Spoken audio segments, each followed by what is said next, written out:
What an amazing guest we have in the house today. He is a Super Bowl champion. He finished his career with an impressive 419 tackles. Everybody that ever makes it to the NFL was the man on every team they played on. Yeah. So then it's like you get to the NFL and you're not the man. And then you get told you're not good enough. And you have to sit and live with that, right? You gotta look at yourself in the mirror and you gotta find a way or you can fold. He is also committed to making a difference in his community. He's the co-founder of Williams and Marshall Cares. I think the blessing is not always what situation or what life throws at you, but how you handle it. You know, I'm a believer. I think God wants to see how you handle the situation. Okay, cool. Then there may be another door open for you. And I tell kids all the time, it only takes one person to believe. He is also a successful entrepreneur and just opened his own restaurant here in Las Vegas called Hattie Mary's Texas Barbecue. I've told all my employees, I said, hey, look, I know that I won't have you guys for a long time or forever. And you know what? I'm okay with that because it's the industry we in. But while I have you, I need your all. Like while you're here, why not give it your all? Because you're here where our feet are planted and wherever we're doing in life, right? If it's what we chose, if it's our circumstance for whatever situation, for whatever reason, man, give it your all and where your feet are, give it your all, right? And then, okay, when it's time, when the door opens up for something more, something different, then walk through it.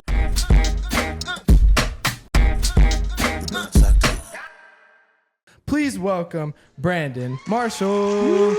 What's up, y'all? Thanks for having me. Thanks for having me. Thank you. Appreciate you. you doing this. You a No little doubt. nervous for these questions? I'm kind of, a little bit trying to see what y'all gonna ask me. No, but before we get started, it's kind of a cool full circle moment because most of you guys know Priest and I, we grew up in Colorado Springs. Brandon played for the Broncos a long time. And actually, I remember when I was a little kid playing Pop Warner, going to Bronco games, you were on the field. So it's kind of a That cool makes me moment. feel old, man. It makes me feel old. Sheesh. But I understand. I don't want to hear that. But yeah, we talked a little bit before, but how was like that time playing in Denver? You enjoy it? Yeah, no, I definitely enjoyed it. I made a lot of lifelong friends. I still talk to a lot of people, from that team or from the years I was in Denver, and living in Colorado. I really like the people out there, man. Everybody has good energy. I still am, really friends with other people that, had no affiliation with the Broncos just because, just the genuine nature of the people out there. So, being in Colorado gives me like a sense of peace and tranquility that it's tough to find other places. So it was really good for me. Oh, that's awesome. That's what I like about the NFL too. You can meet lifelong friends even in the game or outside of the game. And that's awesome that you still keep in contact with people to this day. Who's like the biggest person that you still talk to from that team? Man. I would say, I'm going to name a couple names. Jawan Thompson. Okay. He was on the Super Bowl team with me. Omar Bolden. Duke Iheanacho. Malik Jackson was on the team with me as well. TJ Ward. I still talk to TJ.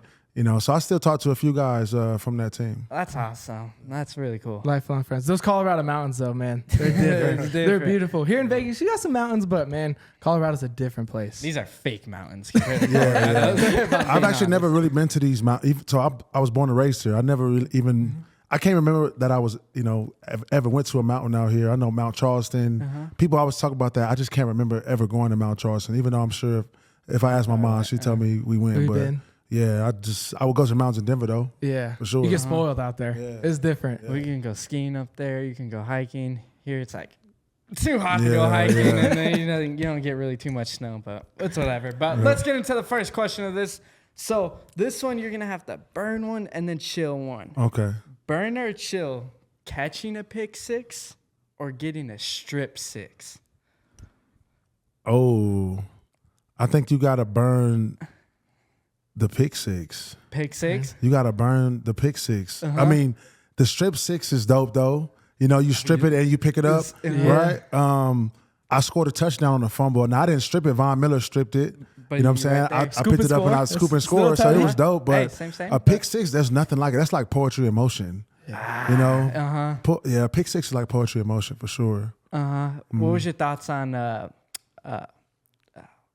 what's 33? The guy, the Eagles. Oh, Jack. guy. Who? Cooper DeJean. What's his name? Cooper DeJean. DeJean. Yeah, What's your thoughts DeJean. on his pick six? Hey, it was, man. Well, first of all, I'm a Broncos fan, so anytime the Chiefs has misery, I'm happy. But seeing him as a rookie come in and make a play like that in that big of a moment, I said, oh, this guy's ready. He's ready. He's special. No, he's good. You know, I mean, he's a bigger, kind of stockier type of corner. Dude, he's big. But, you know, they got him at nickel. They got him playing, you know, where he needs to play. But that was beautiful to see. And I'm like, and he returned it all the way to the house. Yeah, it was nice. It was hard for us. We're Commanders fans. Yeah. Big Oh. DC fans over Yeah, here. So yeah. we wanted both teams to lose. But like you said, a pick six, poetry in motion. But I don't know. Strip sack is just like, you kind of got that dog in you. Like Yeah. you're coming hard off the end, Yeah. blast that quarterback, pick it Yeah. up, and return it for 6. So No, that's if it was real. up to me, probably that. But That's real. both are incredible. What was the TD celebration when you got that? So we played the Eagles, actually, and we was getting blew Yes. out. So I couldn't really do, Like that. you know, when you down by 20 plus. You can't really. Yeah, you just gotta like, get the ball you to know, run the yeah, ball. I kind of like chest bumped my teammates and I had the ball because it was probably like 55 to 30 at that time or 20 something. It was ugly. That was the year they won the Super Bowl with Oh, Foley. you know, with Nick Foles, but Carson Wentz was on his way to MVP season until he got hurt. that's So that was like one of the best teams I've played in my career. That Eagles team, 2017. Oh, they was was good. Alshon Jeffries for real? They all was good, man. Everybody, that offensive line was crazy. You know, they had LeGarrette Blunt. You know, the D line. Look, that was one of the best teams. I see why they beat the Patriots. You know, honestly, Yeah. but they were stacked. Hey, you got to pick against them. Yeah. Fumble. But yeah. So back to what you were saying though, you're gonna burn the pick six and chill. I'm on gonna burn the strip pick six. I'm gonna chill the strip six. Okay. Yeah. All right. It is time to go to question number 2. This is kind of a funny one. Same style. You got to burn one and chill one. Okay. We were looking at your Instagram. We see you're into fashion. Yeah. You're fly. So would you burn or chill giving up barbecue food Okay. or having to give up all of your fashion and go like full Adam Sandler like style? Oh yeah, I gotta burn the barbecue. No, my bad. So I gotta chill the barbecue. Chill the barbecue. Chill the burn- yeah. barbecue. Wait, no, am I wrong with it? No. Okay. Chill So- means no. So Burn, you like it? no, get the barbecue out of here. Okay. Okay. Because So I don't chill want to on go the full Adam Sandler mode because you know he be wearing you know the little button up Hawaiian like shirts, the the Hawaiian zip-up shirts, jacket. but Jordan shorts. It be looking bad. Nah, I don't. Yeah, nah, I Down can't. to the knees. Yeah, I can't walk around like that. You know what I'm saying? So I just give up barbecue. You give It's up all on- good. I give up barbecue. So I don't have to eat it to sell it. Yeah. Oh, Come on now. that's right. You know? Thinking ahead. Did you don't- see him at the Oscars though? No. You didn't see him? Oh, it was funny. His Like, you know, outfit the was Oscar, huh? Yeah, well, yeah, he's wearing, you know, the Jordan shorts down to his Yeah. knees, the zip up jacket, and everyone's in, you know, suits and looking good. And they call on him and they did this whole bit. But it was funny because he was the only one there that's just wearing shorts and a Yeah. jacket. I'm like, damn, Yeah, I yeah. would be like yeah. that one day. Yeah, I'm gonna just give burn. no care. Yeah, burn.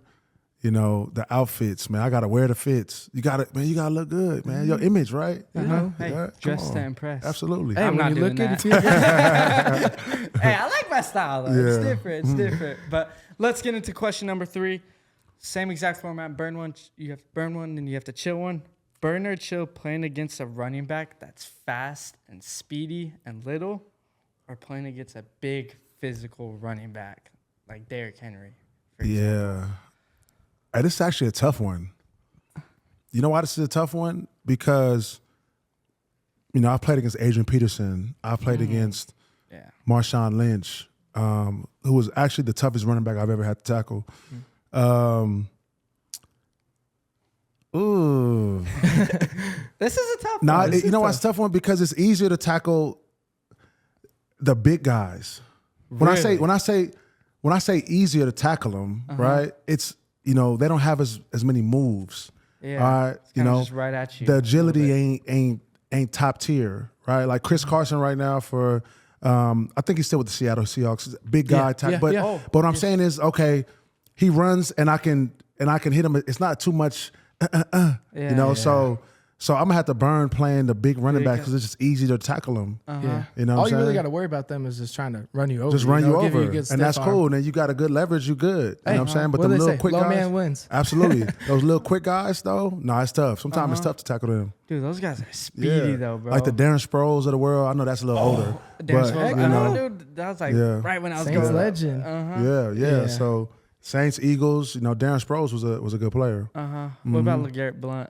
Yeah, I would rather face him. You'd rather face him compared to I've tackled him handily when he was playing with the Eagles for sure. Yeah, it wasn't nothing. Who was the hardest running back you faced though? to tackle? Marshawn. Marshawn, you Easily. think? easily, hands down. Marshawn, and then I'm gonna go Adrian Peterson right after that. Adrian Peterson. Adrian Peterson and Marshawn. The funny thing about and Marshawn Adrian. is I feel like people didn't realize how fast he actually was too, though. he didn't look like it, but he was fast. Like when he got into the open field, he was especially quick. in that that famous run he had when he was with the Seahawks. The one You where know, he but he was stiff the arming Saints, everybody, yeah. moving around. You know, it was Marshawn couldn't actually run. Now, if he get in the space, he gonna get caught. He's gonna get caught. But as far as like tackling wise, now I wouldn't want to tackle him. I'd rather take a speedy running back over Marshawn any day. You know what I'm saying? But you know, overall though, I would take a bigger back. yeah. For sure. I feel like that makes sense though, because if you do get like a speedy guy, it is hard because they can just Yeah. where a guy it's a little bit more slower. Yeah, so for that makes sure. sense. For I get sure. it. So you burn playing against a big physical Yeah. running back. Yeah. All right, Brandon, it's time to go to the fourth question. You've done both. You've made it to the NFL, but you're also an entrepreneur and a business owner yourself. So same style, you got to burn one and chill one. The difficulty of playing in the NFL versus the difficulty of being an entrepreneur and running your own business. I'm going to burn the difficulty of playing in the NFL, right? Versus the business? Versus the business, because in business, first of all, let me go back to the NFL. In the NFL, if I'm on point with what I'm doing, right, my technique, if I'm, you know, my work ethic, if I'm watching enough film, if I'm taking care of my body, if I'm playing with enough effort, I can be successful. You know what I'm saying? Because it's basically on me. Now, obviously, you have a team, right? You know, I play linebacker, so my defensive line has to be on point. But it's on me, right?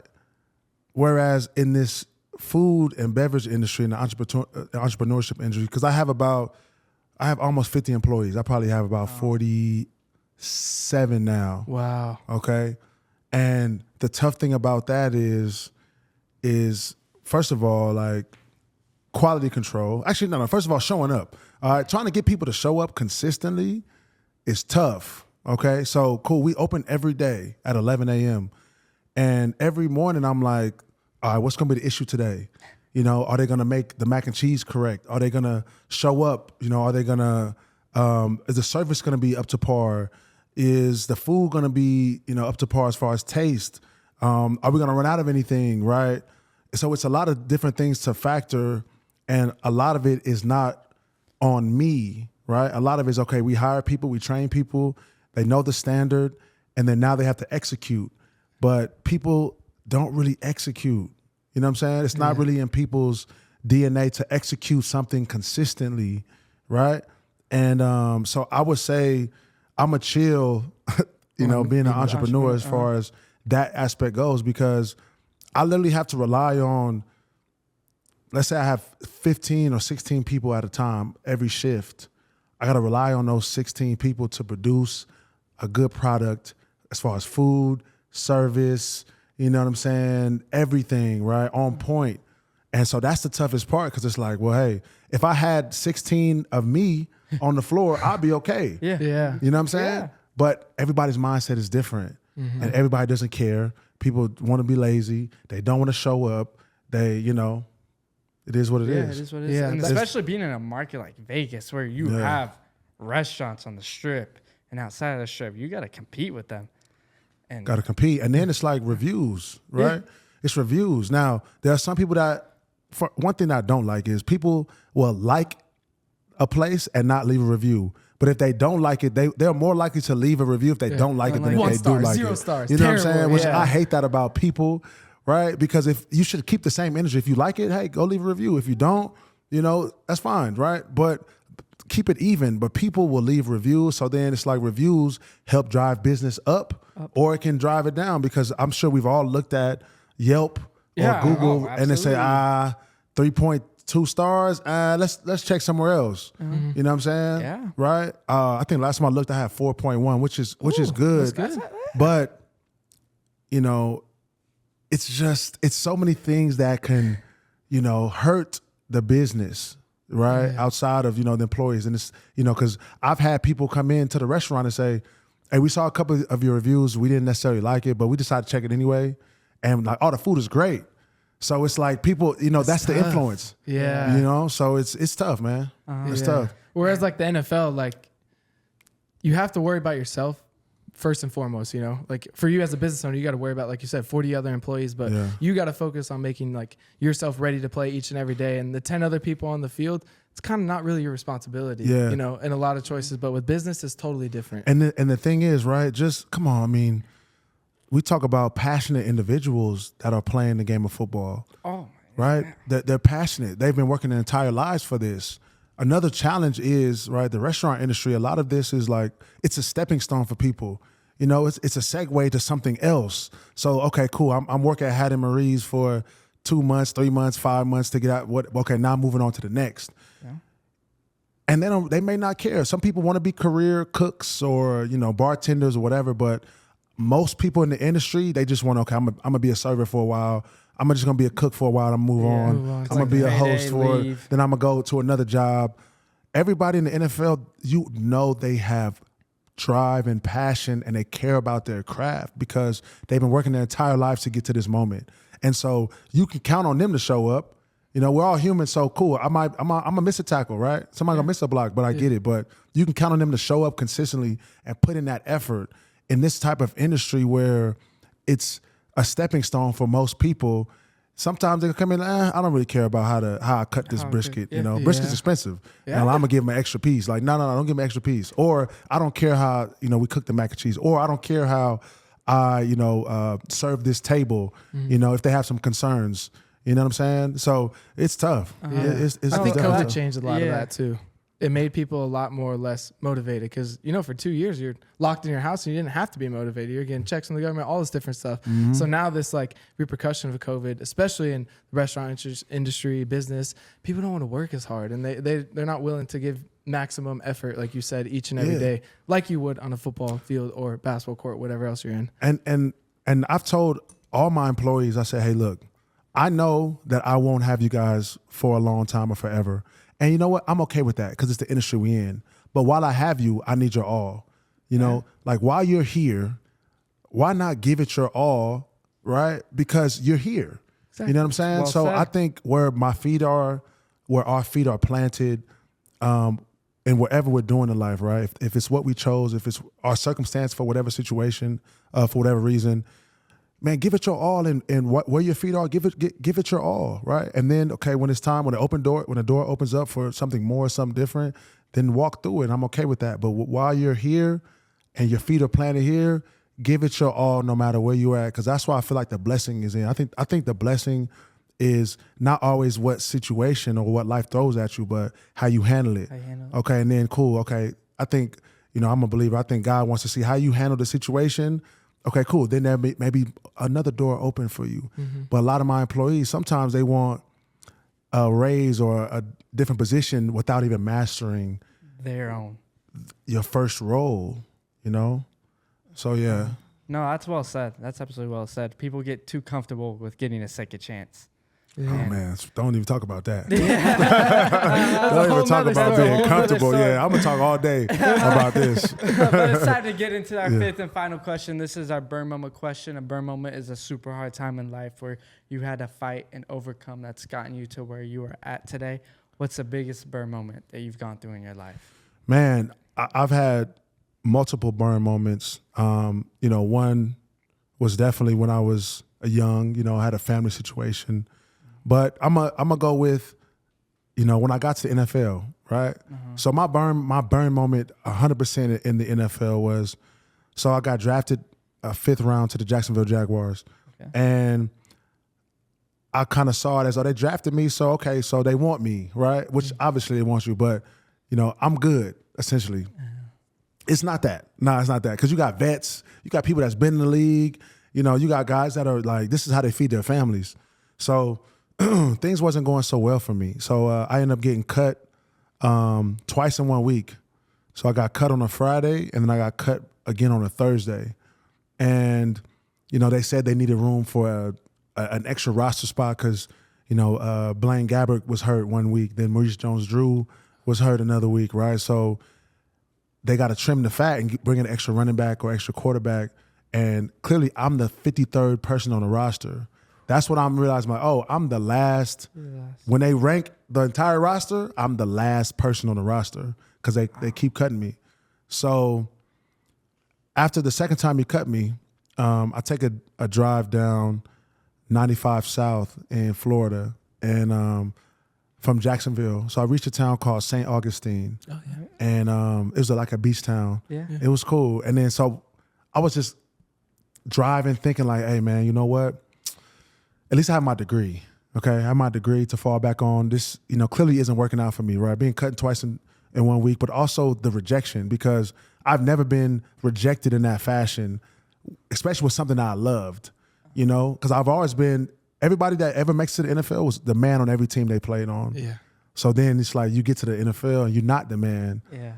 And then you get told you're not good enough, and you have to sit and live with that, right? You got to look yourself in the mirror and you got to find a way, or you can fold. So in my trip to St. Augustine, I was thinking about all of those things, and I said, you know what? I do got my degree, but, because they did tell me they were going to bring me back, right? And I said, okay, well, what I'm going to do is I'm going to go back and I'm going to give it my all, right? I'm going to give it my all. I'm going to play the way I know how to play. We're still being coachable. And if it works out, it works out. If it doesn't, I could lay my head on the pillow at night and realize, you know what? I gave it my all. So I go back up.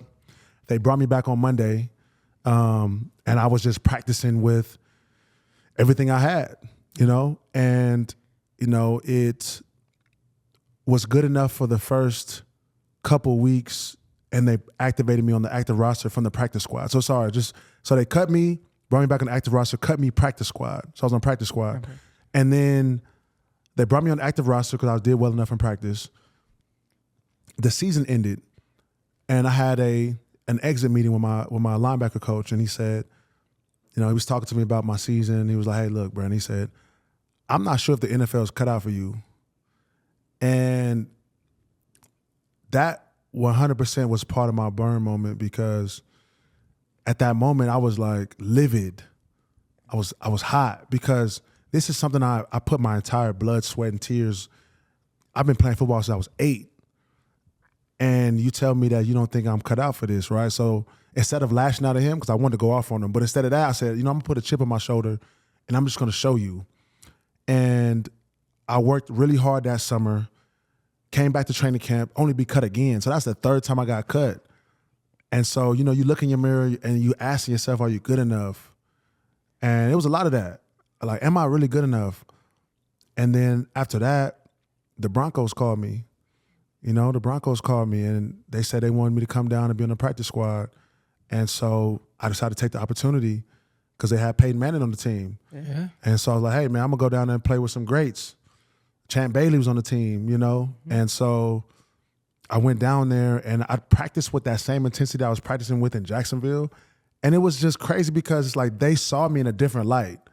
The coaches, the players, the scouts, they saw me in a different light. And I swear, when I tell the story, I'm like, yo, I literally practiced with the same intensity and the same I was doing in Jacksonville. It's just, circumstance. Mm-hmm. So I think that door opened for me, and I was on a practice squad for the first 16 weeks. Von Miller ended up getting hurt. They brought me up on the active roster. I played on the last game, and I played throughout the playoffs. We lost the Super Bowl against Seattle, and that next year I started. I was a starter, so I started in Denver for 5 years after that. Pro Bowl alternate, and things went well. Man, I ended up being one of the highest paid players in my position, and that was my burn moment because back in Jacksonville, because I could have easily folded, And I tell kids all the time, it only takes one person to believe, right? So I believed in me when I knew the coach didn't believe in me. He clearly didn't see what I saw within myself. But really, all that matters is what we see within ourselves, especially if we keep pushing through. So one situation, one man's trash is another man's treasure. That's the same, the analogy, and that was exactly what happened. Yeah, that's awesome. You kind of talked about it before, but I think us, we're believers as well. But God, really prepares you for certain different things in your life. And I think obviously that time in Jacksonville wasn't a great time, but maybe that's what you needed so that when you got to Denver, you were ready to start for the 5 years, and be on those teams. So it's really cool to see how God works in life and how he dark times, like when Priest was burned. Like, look at us now. We have this platform. We're talking to you, learning and all these different things. But it is tough in those times, though, to keep going. No, it's definitely tough in those times. But it's all character builders. You know what I'm saying? Especially like you look at how, you look at glassware, right? It's molded. It's clay. You're being refined and shaped, and then you get sent through the fire, and then you come out on the other side. Okay, now you're fine china. You're fine china now. When at first you was just mud or you was whatever, but you was being molded, you get sent through the fire. You have to go through something, right? But like I said earlier, I think the blessing is not in what you go through. It's how you go through it. We're all gonna get dealt some card in life that's gonna be unfortunate, right? Obviously, you have a big situation, right? So I think it's how you go through it and your testimony after that. And then, I think just giving God the glory. Oh, absolutely. And that, That's it. that prepares you for life. It's like a muscle. You know what I'm saying? It's really a muscle. Like persevering is a muscle. You got to build it up it's an exercise through each little thing you go through. And next thing you know, when something big is thrown at you, you've practiced already. You're ready for it. You've practiced. You're molded like glass. Yeah. I love that analogy. No But doubt. thank you for sharing your burn moment. you Thank so you for much. coming on the Burner Chill Show. Thank you, Let man. the audience know where they can find you, your social media, your restaurant, everything. Yeah, man. Brandon Marshall, Instagram and Twitter, bmarsh, 2 H's. My restaurant is called Hattie Marie's Texas Barbecue and Cajun Kitchen. We've been open for 7 months now. All the barbecue staples, right? Ribs, pulled pork, brisket, sausage, chicken, but we got catfish, gumbo, Cajun salmon. We got fried lobster. We got mac and cheese. We got a full bar. Come get the works. Y'all come try us out. That's awesome. You heard the man. Go check out his restaurant and be sure to follow him on Instagram, all social media platforms. And we're out of this episode of Burn or Chill.